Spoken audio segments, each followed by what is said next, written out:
So you want to make more money with your Facebook ads, and I get it. It's exciting and it's fun, and you open up the dashboard and it's overwhelming and confusing with a million different metrics you can look at. But the honest truth is, there's only 4 that you actually need to ever worry about.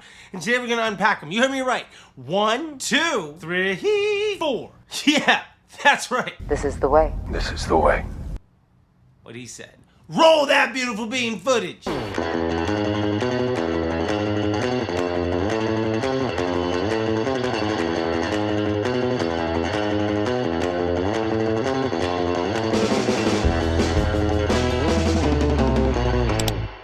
So before we start the clock, please take a moment to like and subscribe. We're this close to getting to 30,000 subscribers, and if we can do that before the end of the year, I'm going to do a $10,000 giveaway. All right, welcome back to 5 Minute Fridays. Let's get into it. Today we're breaking down the 4PI analysis to take you from working harder to scaling smarter and making a lot more money. This will also let us know why that really bad ad gets all the spend and why that really good ad doesn't get any at all, and why that bad ad getting spend might be a really good thing. And most importantly, the 4PI analysis will let you know what ads are underperforming and why, so that you can simplify your creative testing to solve important business problems and ultimately scale your account. Now let's start with CPM, or cost per 1,000 impressions. When you compare your ad's CPM to the account average, it lets you know the size and appeal of your audience. If an ad has a lower CPM, it means it has a broader, more generic audience. On the flip side, a higher CPM means your ad is focusing on a smaller, more targeted audience. Generally, ads with a broader appeal have a lower CPM and are better at getting attention, but they're far less efficient at driving conversions. And this holds true regardless of the audience that you put into Facebook. Even at broad, this is how the platform is using your ads within that allowable target. Next up is frequency. Frequency tells us how many times a day does somebody actually see your ad. Also, we only ever look at frequency when we go to breakdown and look at delivery by day. Frequency over week or month is a meaningless data point. So let's give a real world example here to make this make sense quickly. If your ad has a frequency of 1.1, that means 10% of people are seeing your ad twice a day. If your ad has a frequency of 1.5, that means 50% of people are seeing your ad twice a day. Lower frequency indicates prospecting, meaning you're showing your ad fewer times to a broader audience. Higher frequency indicates retargeting. You're showing your ad more frequently to a smaller group. Even if your targeting audience is hundreds of millions of people, a frequency of 1.5 or more means that you're showing your ad more often to fewer people. This is a retargeting ad, even if your audience isn't. So remember, prospecting equals low CPM and low frequency.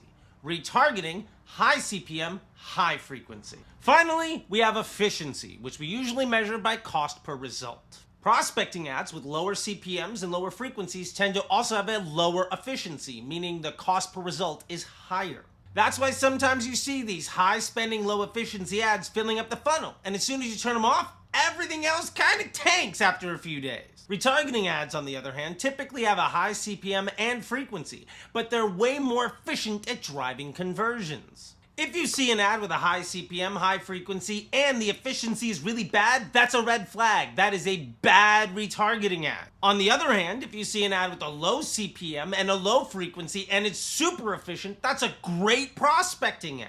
The goal is to use this analysis to identify which ads in your campaign need to be improved. First, we look at what's earning spend. Prospecting ads should earn more spend than retargeting ads. If they don't, it's highly unlikely that you'll be able to scale, even if performance is really good. How often have you had great results and as soon as you punch the budget, they die? This is why. So let's give 2 really simple examples of how to weaponize the 4PI analysis to simplify your creative testing to scale your account. If a prospecting ad has a low CPM and a low frequency, but it's not earning spend, or it's really inefficient, we have a prospecting ad problem. And your creative testing should be focusing on replacing that ad with one that does the job better. Let's make your weak link stronger. Similarly, if you have a retargeting ad with a high CPM and a high frequency, but the efficiency is really bad, we have a retargeting problem. And we can then focus our creative testing on replacing this ad with something that earns spend spend and is way more efficient. Think of your ads as members of a team. Every ad has a role to play. Some fill the funnel, some convert, even in the same ad set. When you're struggling, the fix is not to introduce a whole bunch of new team members or to put all of the work on the best one. It's actually about finding which team member is struggling the most and replacing them with someone who can do the job better. Remember, a 4PI analysis is about understanding which ads are performing the roles well and which ones aren't. It's not about finding a single winning ad. It's about finding a team of ads who can do far more work than any one of them could do individually.